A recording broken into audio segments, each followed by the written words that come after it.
இந்திய கடலோர காவல்படை இன்று 1 மணி அளவில் 9 மீனவர்களை மீன்பிடி படகு பெரியநாயகியிலிருந்து காப்பாற்றினார்கள். 3 வணிக கப்பல்கள், ஒரு கடலோர காவல்படை கப்பலும் சேர்ந்து நடத்திய ஆப்ரேஷனில் இந்த 9 பேரை காப்பாற்றினோம்.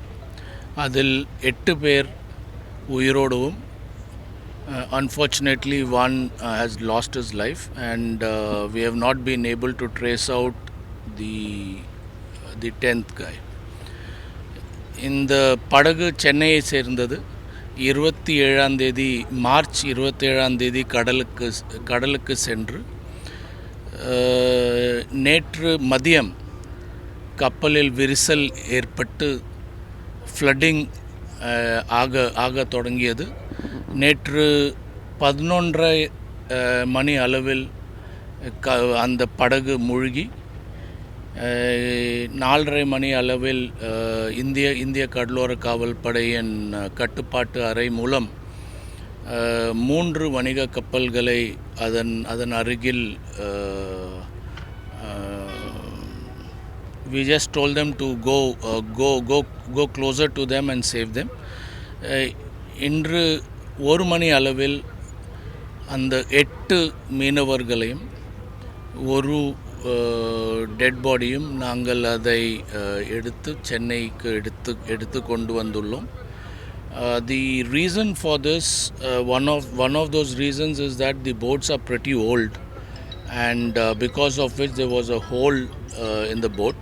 நைட்டு 11:30க்கு நடந்தது. உங்களுக்கு காலையில் 4:30 மணிக்கு தகவல் கிடச்சிருக்கு? இல்லை, நேத்திக்கு 4:30 மணிக்கு எங்களுக்கு தகவல் கிடச்சிச்சு.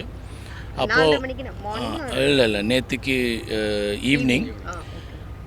அப்போது எங்களோட கட்டுப்பாட்டு அறை பக்கத்தில் இருந்த ஒரு கப்பல் எம்டி ஹரிப்ரியான்னு சொன்ன ஒரு வணிக கப்பலை நாங்கள் அனுப்பி வச்சோம் போட்டு பக்கத்தில். ஆனால் க்ரூ அவங்களோட படகை விட்டு வரமாட்டேன்னு சொன்னதுனால இந்த அன்ஃபார்ச்சுனேட் இன்சிடெண்ட் நடந்துச்சு.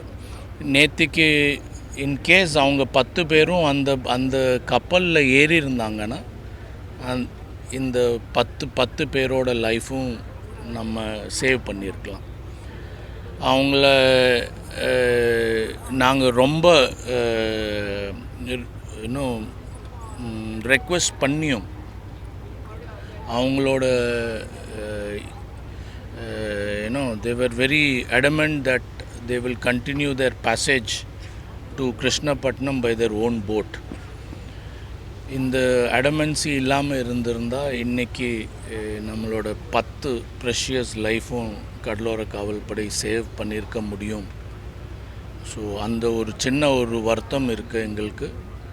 அந்த ரெண்டு life which is very precious for the Coast Guard, which we could not save. ஏன் அப்படி சொன்னாங்க? இந்த போட்டில் வர மாட்டோம், இது கப்பலில் வர மாட்டோம். இது அவங்களோட வாழ்வாதாரம் பாதிக்கும். அவங்களோட ஃபிஷிங் போட் விட்டு அது முழுகி போயிடுச்சுன்னா that probably must be the commercial interest. ஏன்னா அவங்களுக்கு மீன்பிடி தொழில் அல்லாமல் வேறு எதுவும் தெரியுமான்னு எனக்கு தெரியல. So probably their livelihood is fishing. So probably the reason why they did not want to let go the boat. எந்த இடத்துல சார்? இது ஒரு 120லிருந்து 130 கிலோமீட்டர் கிருஷ்ணப்பட்டினத்திலிருந்து கிழக்கே அது நடந்தது இன்சிடெண்ட். அப்போது அந்த இடத்துல அருகில் இருந்த வணிக கப்பல் இவங்களை சேவ் பண்ணாங்க. காலையில் ஒரு 4 மணி அளவில் அவங்கள காப்பாற்றினதுனால அட்லீஸ்ட் 8 பேரோட உயிர் காப்பாற்றப்பட்டது.